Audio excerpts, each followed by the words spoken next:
Assalamualaikum warahmatullahi wabarakatuh. Perkenalkan, nama saya Latifa dari PIAOD 6C IAIN Surakarta dengan NIM 183131093. Nah, di sini saya akan menjelaskan argumentasi saya mengenai menangkal radikalisme pada anak usia dini. Nah, seperti yang kita ketahui nih, radikalisme itu adalah paham atau aliran yang menginginkan perubahan sosial dan politik secara kekerasan. Nah, untuk pola asuhnya sendiri, karena pola asuh terhadap anak usia dini itu kan sangat penting ya.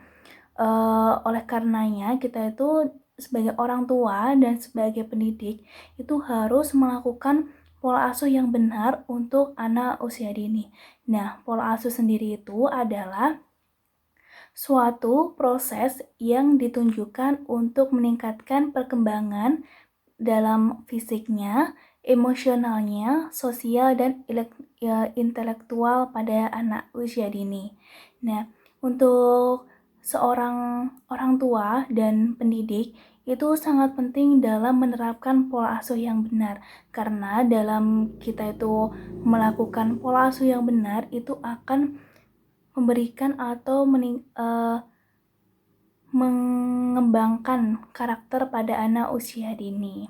Nah, itu kalau pola asuh yang benar akan menciptakan karakter pada anak usia dini itu juga yang baik. Tapi sebaliknya, kalau pola asuhnya itu salah, nanti perkembangan atau karakter pada anak itu akan berdampak buruk juga.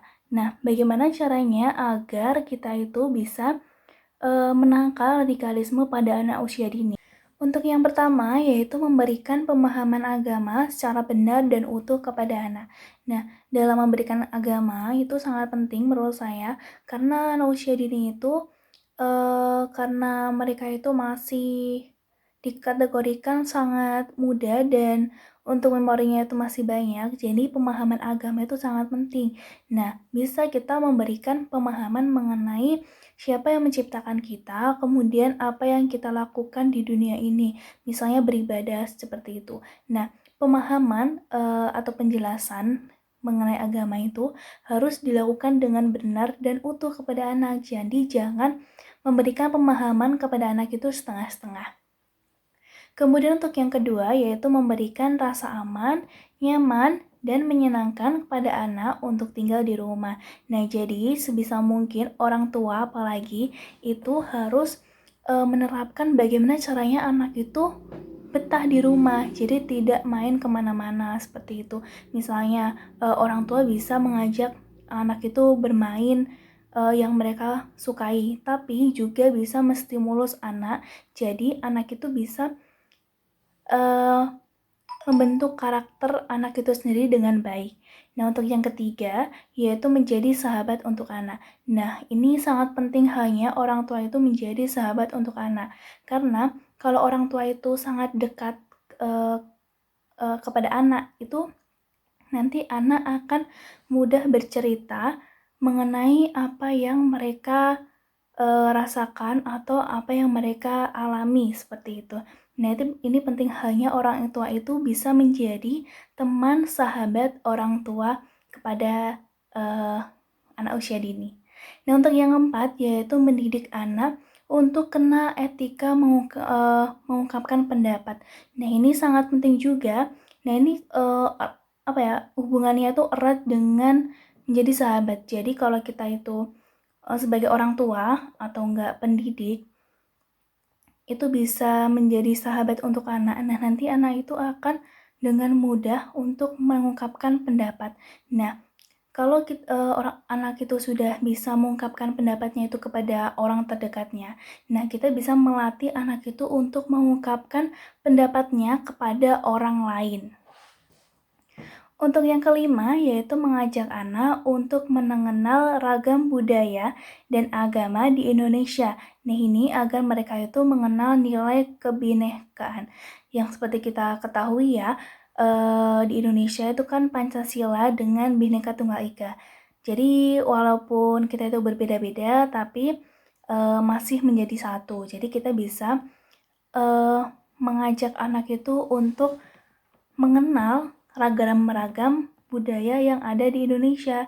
Dengan apa? Dengan kita memperlihatkan video atau enggak gambar-gambar. Jadi kita bisa membeli buku-buku bergambar mengenai ragam budaya dan agama.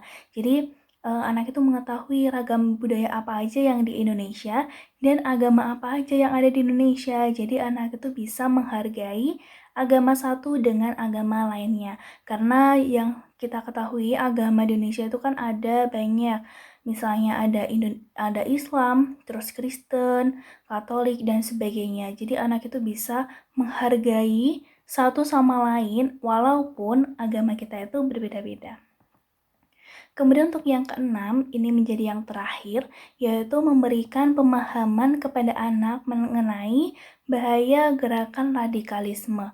Ini juga sangat penting karena untuk radikalisme itu adalah suatu tindakan atau sosial atau politik itu dengan kekerasan. Jadi kita itu memberikan pemahaman mengenai apa sih bahaya radikalisme.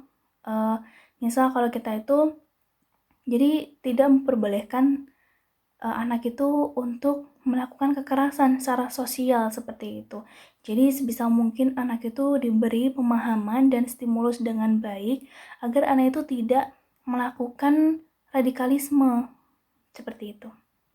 Sekian video dari saya dan penjelasan saya. Semoga bermanfaat untuk semuanya yang sedang menonton. Mohon maaf apabila ada salah kata. Wassalamualaikum warahmatullahi wabarakatuh.